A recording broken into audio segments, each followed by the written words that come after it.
What's up, everybody? This is Zach with New Angle Sports Talk. Today we're going to be recapping Houston Rockets versus the Golden State Warriors Game 4. Big time game. I say that every single video I feel like, but this one was just fantastic. To give you a little bit of background before Game 4 started, just kind of in the previous part of the series in this series, Steph Curry hasn't shot very well at all. Game 3, he shot 7 of 23 from the floor. And specifically from three-point line, he went 2 for 9. So it's kind of weird seeing Steph Curry not shoot very well. Klay Thompson hasn't had a very good series either as well from the shooting aspect of it. He's giving it on the defensive end, but as far as shooting the ball and giving them that instant offense that he can really provide every single night, it hasn't really been there for the most part. And we're going to kind of go over everything and see how everybody turned out in this game. But I wanted to mention that before we get started.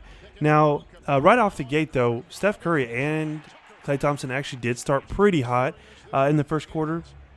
By the end of the first quarter, though, Curry had 11 points, 5 for 9 from the field, but went 1 from 4 from 3 points. So he was scoring. A lot of times they were guarding him more at the three-point line, which is to be expected with Steph Curry.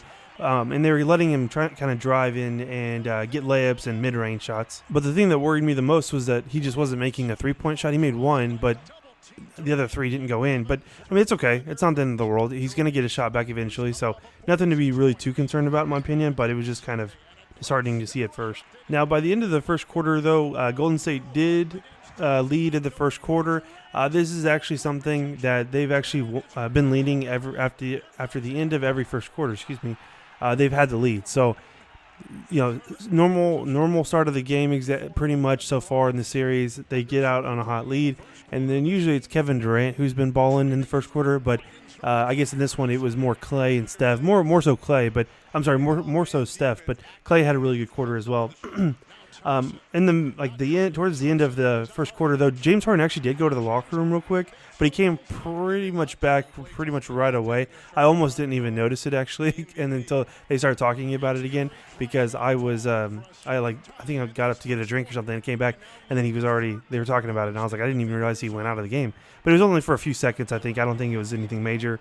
I think they were mainly concerned about the eye part, his eye injury, but it ended up being not so big of a deal, it sounds like. And also I forgot to mention that Doc Rivers is actually in attendance tonight. Obviously his son Austin Rivers has been having a heck of a series in this series against the Golden State Warriors. So cool to see Doc Rivers back in there. And obviously he coached Chris Paul before Chris Paul went to Houston. So I'm sure he's in there supporting that team. If I had to guess, he'd be supporting Houston, and also probably giving them some matchup tips, because actually at halftime, Patrick Beverley was on the halftime show with TNT with all those guys, Kenny and Shaq and Charles and Ernie and all those guys. And actually it's kind of funny because Patrick Beverley was giving some tips on how to guard Kevin Durant as well. So I don't know, maybe it's a little bit of like professional courtesy. Doc Rivers is helping out D'Antoni a little bit with defensive schemes. I don't know. That's just what I'm taking out of it, probably reading way too much into it, but something that I noticed is actually pretty interesting. Now, midway in the second quarter, this is one of the things that I've noticed from D'Antoni with his lineups. This is the first time I've actually seen this specific lineup, though, at one time. Was a super small lineup is kind of how I saw it, where they had James Harden and Chris Paul on the court, but he also had Austin Rivers, Eric Gordon, and PJ Tucker. So basically, they just put in Austin Rivers instead of Clint Capella, and it was an extremely small lineup. So that the tallest guy was probably PJ Tucker, I think. I think he's the tallest guy out of all those 5. And they were able to switch a lot and get easy threes and things like that. It didn't really translate as much, I would say. I didn't notice a huge difference, but something that I saw interesting in their lineup that I wanted to mention as well, too. A couple of the runs that I want to talk about in the second quarter, and then we'll jump into the third quarter, was about 7:40 left in the second quarter. Harden goes to the free throw line, and this is his first time getting a foul call all game long. It was on a 3-point shot, and he fouled, and he got fouled on the 3-point attempt and made all 3 of the free throws. He didn't make the 3-pointer, but he did make the three free throws that he was given. Then comes back and hits another big 3 at that point as well. So he gets a quick six points, like within a matter of like maybe 30 seconds, 25 seconds, something like that. Golden State immediately has to call a timeout. And that was one of the bigger runs or one of the quicker runs, I'd rather say, from the Houston Rockets in the first half. The second big sequence that was actually really fun to watch was about 5:33 left in the second quarter. James Harden hits a three and then gets fouled by Klay Thompson. He shoots the free throw, but he actually misses the free throw, which is actually pretty strange. You don't see that too much. They end up getting the ball back. Shumpert hits a big three, and then that actually kicks off them having an 8-0 run. They had a bucket before, but I actually don't remember who scored it. But they went on an 8-0 run. Golden State does respond by getting a bucket of their own, and then Eric Gordon goes up for a layup. Gordon makes the layup. He gets an and one. He hits the free throw, and then he extends the lead to 11-2. And then at that point, it kind of trails off a little bit. But I wanted to mention that because the amount of crowd support that they were getting in that little run, that 11-2 run, it spanned over about only like a minute and 45, a minute 30 seconds or so, because they score so quickly and they get the ball back so quickly. But that was able to really keep their team going and to kind of stay strong through the second quarter. And it was really obvious as well, too. Their intensity picked right back up on defense, and their heads were back in the game. Now, let's swing on over and talk about the third quarter a little bit more. Like I told you at the beginning of this video, it's getting chippy, especially in the third quarter, and I absolutely love it. I eat this stuff up. I love it so much. About 8:44 left in the third quarter. Chris Paul does get fouled. Chris Paul fouls Draymond Green is what I meant to say, on a layup attempt. Chris Paul kind of looks down on him whenever he's getting back up because he fell to the ground. And then Draymond Green kind of pushes him to the side in the back. And no techs were called. That was really what I was happy about with this one. It's like it's a little chippiness. You know, Chris Paul and Draymond Green, they're chippy guys. They're competitive guys. They're vocal guys as well. Although Chris Paul actually has been pretty quiet, I would say, like with the refs. He doesn't complain a lot. I don't know if anybody else has noticed that, but he's really not complaining a lot to the refs. And it's actually really noticeable in my opinion as well. But, it kind of got chippy there. You know, that's kind of what you expect in the playoffs, especially with these two teams, especially after the series that they had last year. But, that kind of kicked it off again with the runs and the chippiness and the impact on the defense and their motivation and things like that. Right after that foul, I believe Draymond Green misses the free throw.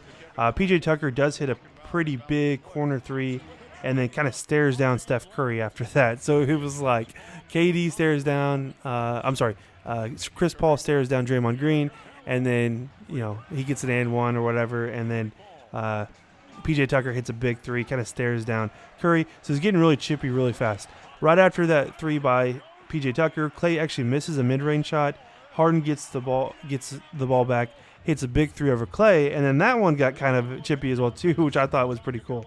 Now at this point, Houston was up by about 17 points in the third quarter, and again, it was just pretty much back and forth as far as chippiness and that kind of thing.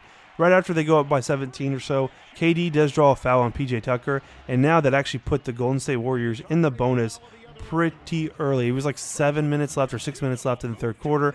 So, and they actually did execute that really well, actually, because they did get several calls, and that shouldn't have been free throws, but because they're in the bonus, they got free throw calls, which is exactly what you want to do. When they're in the bonus, especially with half a quarter left to go, you have to draw fouls. You have to get blocking fouls. You have to get reach-in fouls. You have to do all that stuff because that's easy free throws and easy shots and hopefully easy points as well, too. Now, about 1:22 left in the third quarter. Curry does get his second three of the game. Again, he had his first three in the first quarter. This one was over Clint Capella, so it wasn't really that impressive because it was over Clint Capella, it was over a big man. But he did hit two more in the fourth quarter, so that one was pretty big to kind of get him back on track. Now, this had led to an 11-0 run for the Golden State Warriors, and right after the 11-0 run, Iman Shumpert actually hit a step back mid-range shot, I believe over Kevin Durant, to kind of answer. Golden State gets the ball back, they miss, and then Harden gets the ball back again on the other court. He hits a big-time step-back three over Looney at that point at the perimeter.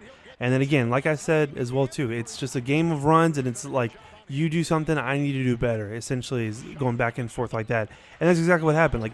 Really the third quarter, in regards to the Golden State Warriors, really the two players that had fantastic games, especially in the second half, was definitely Kevin Durant and definitely Steph Curry as well too, because Steph Curry does a little bit more in the fourth quarter than he did in the third quarter, but he still does. Those two guys are really probably the only offensive highlight Draymond did have a few shots that went in pretty good. Andre Iguodala hit a couple threes, I think, and then Clay did pretty good as well. Did decently. I think Clay ended up with 11 points, if I remember correctly. So it wasn't that fantastic. But those two guys on the Golden State Warriors, Steph and KD, they really outplayed themselves in the second half, and they were really the only highlight, like I said, in the second half for probably the Golden State Warriors, I would say. But right after that, like I said, I wanted to mention that sequence of events because, again, it was just going back and forth and that kind of thing. It did carry over in the fourth quarter, but I've talked a lot about some sequences of plays that happened. This time I actually wanted to talk a little bit more about the matchups and stuff because I felt like this year, or this quarter specifically in this series, really focused on matchups a lot. Kevin Durant and Harden were matched up a lot. Mostly when Harden had the ball and Kevin Durant was pairing up with him on defense, and I love it. And then Chris Paul was also matched up with Steph Curry several times and that kind of thing, and then I loved it as well too. What Houston was obviously trying to do in the second half was to get Steph Curry in the pick and roll as much as possible. A lot of times Steph Curry wouldn't go on Harden, but Chris Paul would be able to get Steph Curry on him. So like usually Chris Paul is maybe guarding Austin Rivers or Eric Gordon or somebody like that. That typically, like Eric Gordon typically stays out more the perimeter, and then for Austin Rivers, he does as well too. But Austin Rivers cuts a little bit more than probably anybody on that team right now. So Steph Curry probably has an easier matchup with those two guys compared to Harden and Chris Paul. What they were doing a lot of times with the Houston Rockets is they were running pick and rolls to directly have Steph Curry switch on the ball handler, because a lot of times Golden State and the Rockets as well too, they both switch continuously all on nearly every single pick. So they did a really good job as far as doing that. Houston was able to get some really quick buckets and things like that. I want to kind of skip towards the end just to kind of recap the game, but before I do that, I want to mention a few more players as well too that some of their final stats and things like that on both teams. PJ Tucker, I don't know who's the player of the game. Is it PJ Tucker or James Harden? Because James Harden ended with 38, but PJ Tucker had 17 points and 10 rebounds. Now PJ Tucker, his stat line may not seem like a lot, but trust me, if you watch the game, PJ Tucker was all over the court. Defensively, with rebounds, offensive rebounds, and he wasn't always getting the rebounds too, but he was able to tip them out or maybe put a hand in, like when Draymond was trying to get a rebound or something, especially the last minute of the game, he put his hand in there, and then Draymond Green couldn't get the ball.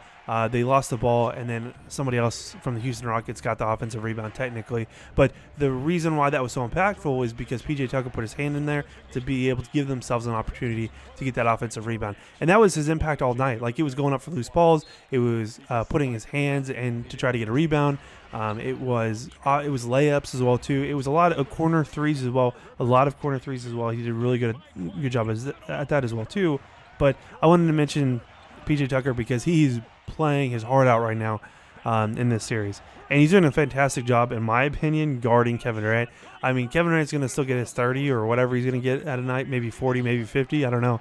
But PJ Tucker's guarding him as best as you possibly can, and he's really matching him for minutes per minutes as well too. So just something I want to mention. Also, Eric Gordon did have a good game as well at 20 points. He did only shoot 2 of 12 from 3-point, but it did not kill them from as far as an efficiency standpoint. He was able to still make his points someplace else and getting to the lane or getting fouled or whatever. Getting mid-range too. He hit several good mid-range jumpers as well too.